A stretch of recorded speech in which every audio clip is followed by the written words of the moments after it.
Yaima, Villa Rica y Lonquimay. Los gigantes dormidos y los no tanto. Con Cristian Farías. El programa Volcanes, Terremotos y otros monstruos. Todos los martes y viernes a las 11 de la mañana en divoxradio.com.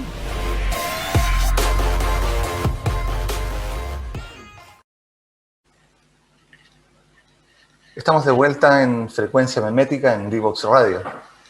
Hoy día inauguramos, tal como dije al inicio, este bloque que vamos a tener junto a Daniel Fernández, que le llamamos Contingencia Evolutiva. Bienvenido, Daniel. Gracias por aceptar la invitación y gracias por estar aquí. Esto más que una entrevista va a ser una conversación entre dos colegas, partners, en poner nuestra mirada. Así que bienvenido. Hola, Pablo. Buenos días a todos.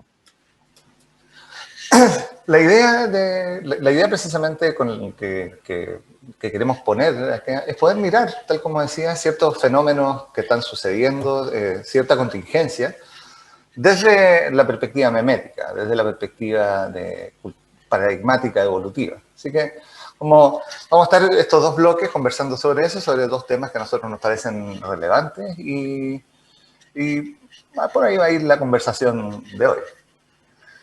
Uno tiene que ver principalmente con el foco que no podemos ser ciegos, pese a que lo que estamos viviendo de la Convención Constitucional y todo eso, con toda la importancia que eso tiene, con lo que estamos viviendo como sociedad como con el COVID. O sea, lo que está pasando, las reacciones que están apareciendo, las medidas.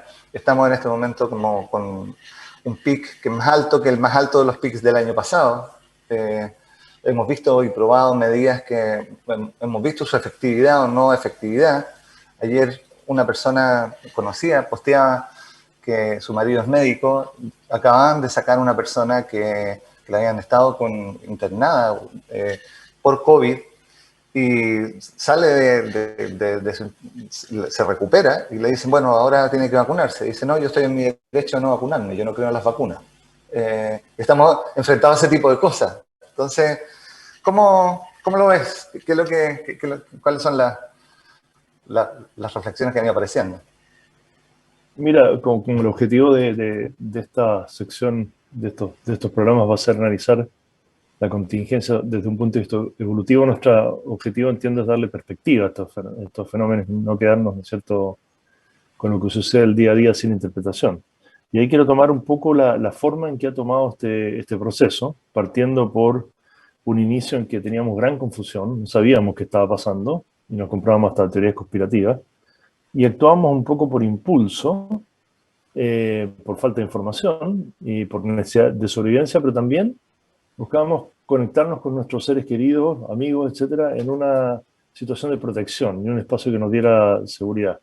Y en esa época empieza entonces a surgir a principios de la pandemia, bueno, ¿habrá una vacuna?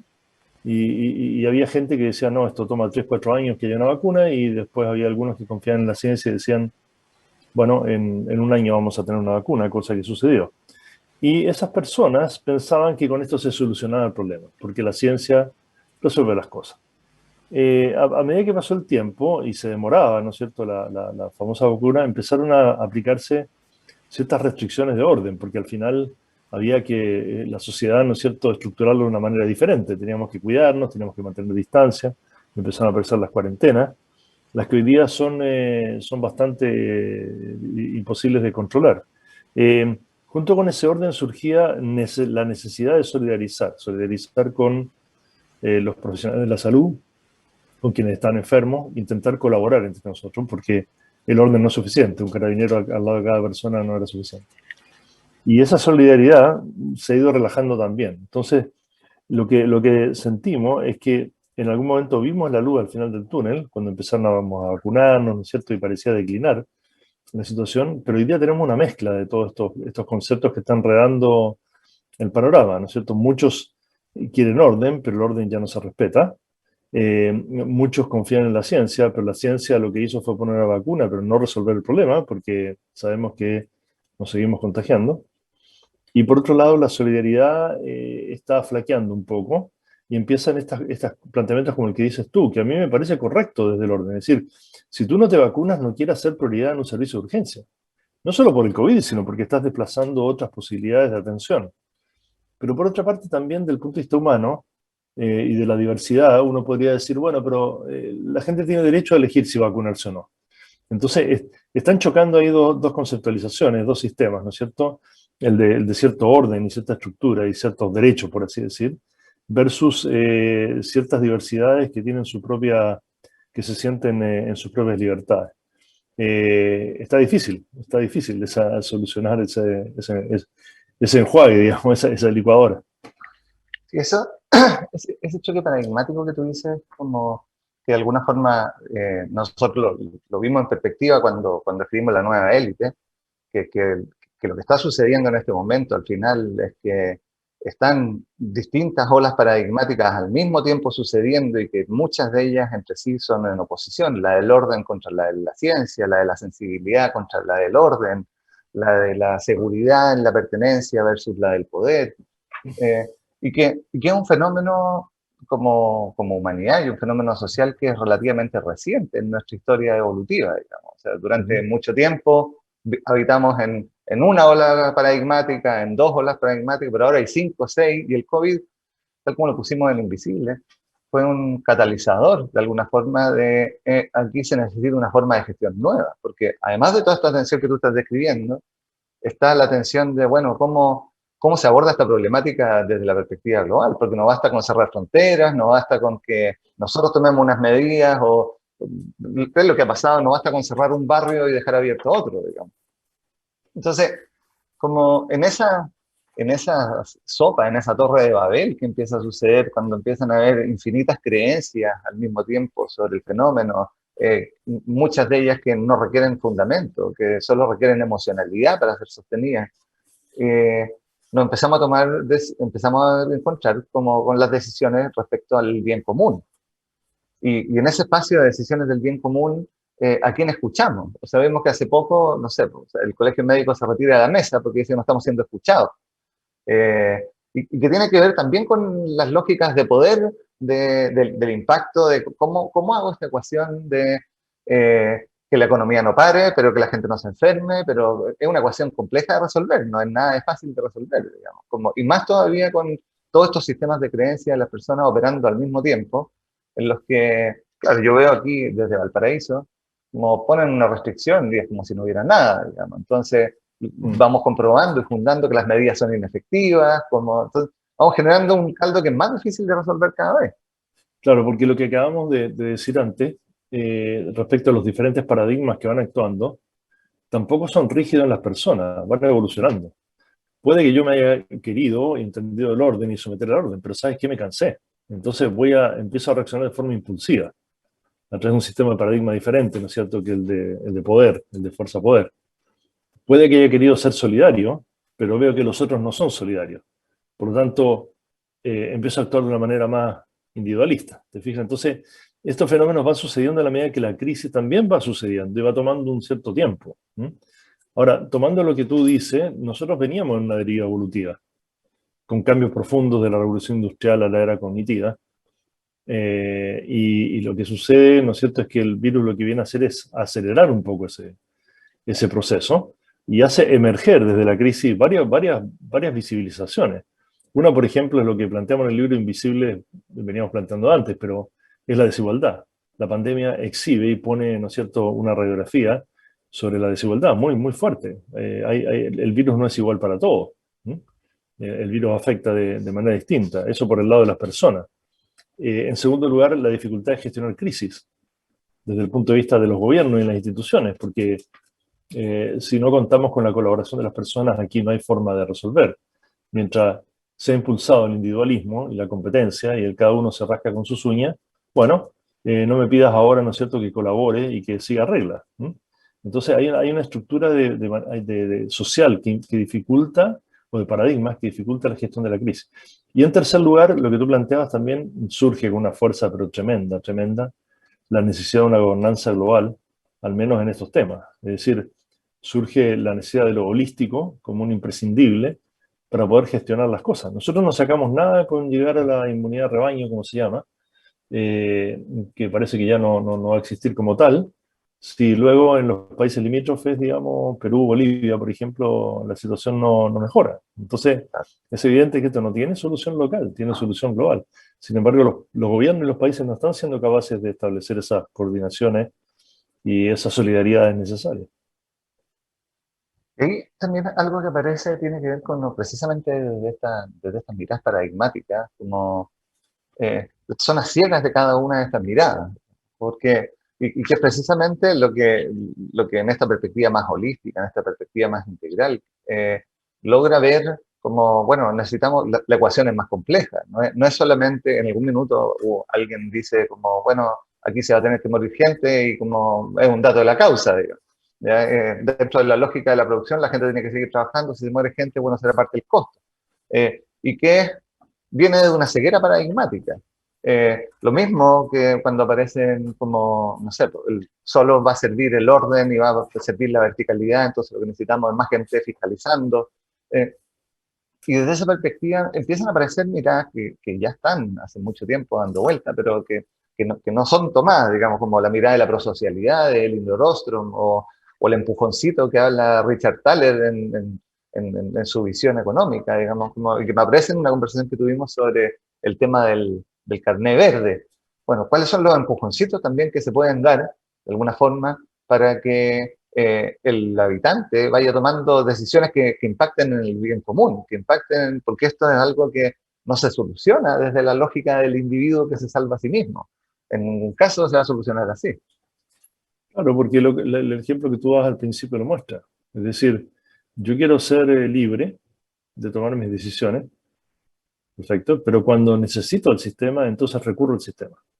Y ahí me olvido de la libertad y demando el orden y demando la solidaridad y demando una serie de otros factores. Entonces, esa persona que no se quiere vacunar bajo estrés, que significa me enfermé, tiene que recurrir a otros sistemas necesariamente. Entonces, empieza a surgir, creo yo, una contradicción que ha sido muy visible en esta pandemia y que ha dado lugar a discusiones por teóricos, por filósofos a escala mundial, que es el individualismo versus el bien público. Es decir, en qué medida debemos seguir, por así decir, respetando los derechos de libertad de las personas, incluso la privacidad, en un momento de emergencia.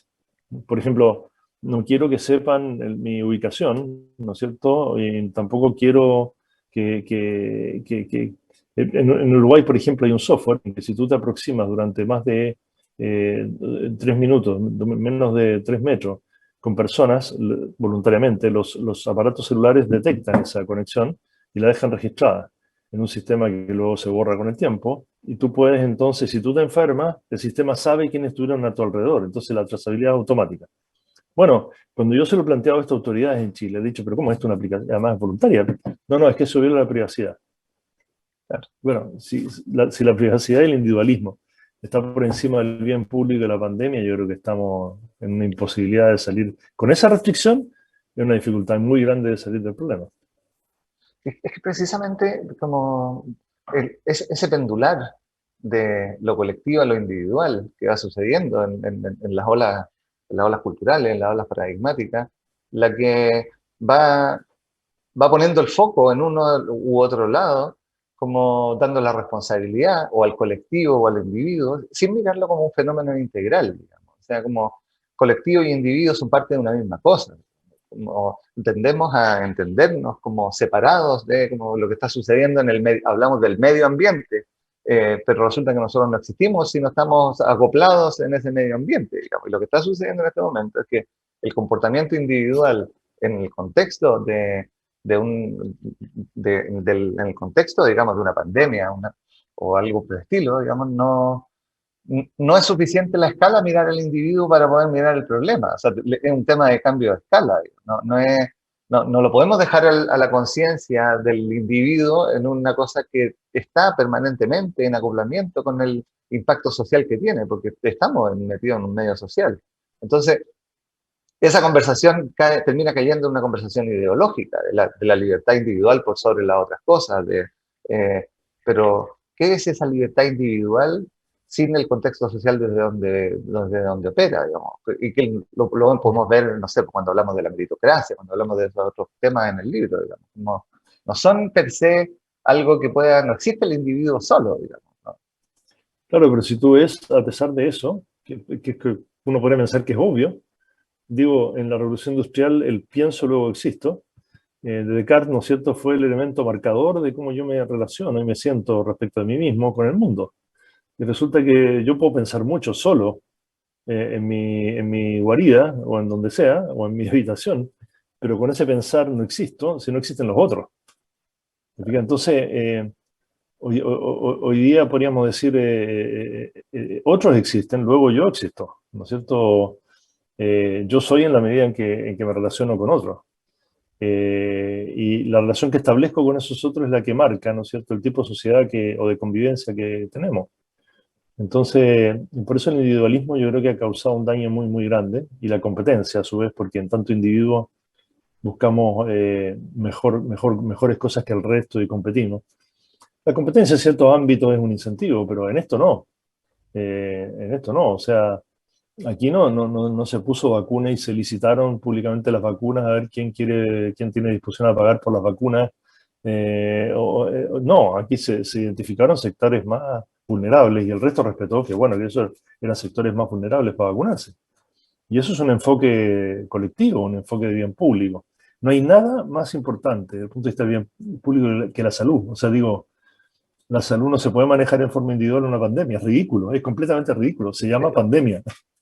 Pero Sí. bueno, surge. Claro, y ahí, de alguna forma, como lo que estamos, lo que estamos observando precisamente es ese gran choque paradigmático de lo colectivo y lo individual.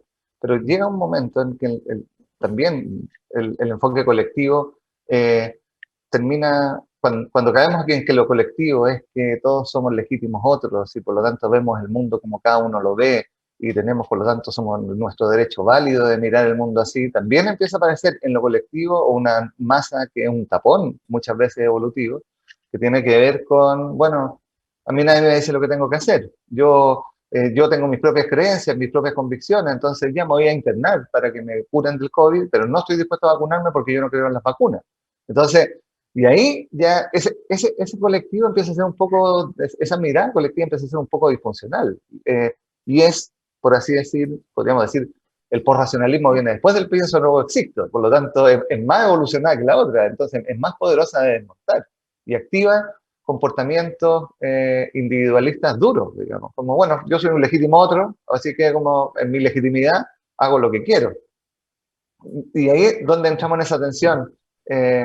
Bueno, ¿dónde se deja? ¿Qué hacemos con eso? ¿Ahí hay libertad dentro de ese espacio, dentro de ese espacio colectivo, en un contexto en el cual no están dadas las condiciones, porque no ha sido pensado en función de lo colectivo tampoco, digamos. O sea, venimos arrojados a un capitaliza tú mismo, hazte cargo de tu salud, entonces, en ese momento quedamos medio offside en ese juego individual de libertad, de mercado, etcétera, y uno dice, bueno, pero no que esta cosa funcionaba y no funciona. Y cuando no funciona, empiezan a aparecer los pop-up paradigmáticos culturales, digamos, por distintos lados, y es una torre de Babel al final. O sea, nadie escucha mucho a nadie.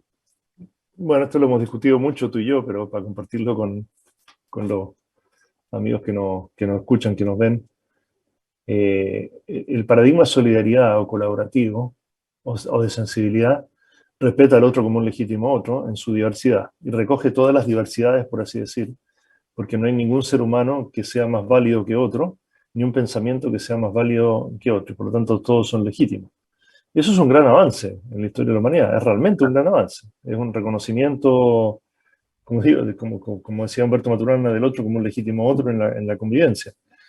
Pero efectivamente yo siento, y lo hemos hablado, que tiene una suerte de contradicción vital interna, que es la que tú mencionas, porque en mi diversidad, si lo que yo defino para mí es válido y legítimo bajo cualquier condición y me debe ser reconocido, de alguna manera me pongo en una posición individualista también. O sea, lo que yo pienso finalmente es más importante y no estoy dispuesto a sacrificarlo. Por lo tanto, no me pongo tampoco como un igual en el sentido de la colaboración, porque parto de mis convicciones como un elemento central. Y lo que yo pienso, siento, o lo que yo siento, lo siento como legítimo. Y por lo tanto tengo que empujar por él. Y eso te cierra un poco al diálogo y a la conversación y a la reflexión, ¿no es cierto? Que es lo que vamos a ver en la segunda etapa, seguramente, el segundo bloque de este programa. Sí, precisamente como eso, ese nivel, digamos, de validación de la diversidad, que es absolutamente necesario, que surge para reconocer todos los grises que había entre medio de esta mirada polar del bien y mal, que venía de una verdad superior al final, como aquí está lleno de grises entre medio. La visibilización de los invisibles, que es necesaria para que podamos tener la conversación como sociedad de cómo lo abordamos, también pone una complejidad grande de coordinación, porque terminan siendo a veces posiciones en un océano plano de 1 centímetro de profundidad, digamos. Entonces, como son todas las conversaciones desjerarquizadas, todas las conversaciones tienen la misma importancia, todas las creencias tienen la misma validez, y ahí, por el miedo a la jerarquía de dominio, aparece esta desjerarquización funcional que a veces es como, claro, tenemos que soltar ciertos espacios de libertad en pos de el impacto del sistema. Los sistemas generalmente, para que estén optimizados, necesitan que los subsistemas estén desoptimizados, digamos. Si cada uno en la organización peleara porque su sistema fuera el óptimo, la cosa no va por ningún lado, digamos. Yo tengo que jugar a los equilibrios ahí de los subóptimos. Pero bueno, vamos a ir a una pausa musical y ya volvemos con Daniel Fernández en Contingencia Evolutiva. No te quedes fuera. Conversaciones de futuro para Latinoamérica. Cada martes y jueves a las 9 de la mañana en LATAM 2050 con Ángel Morales. Somos divoxradio.com.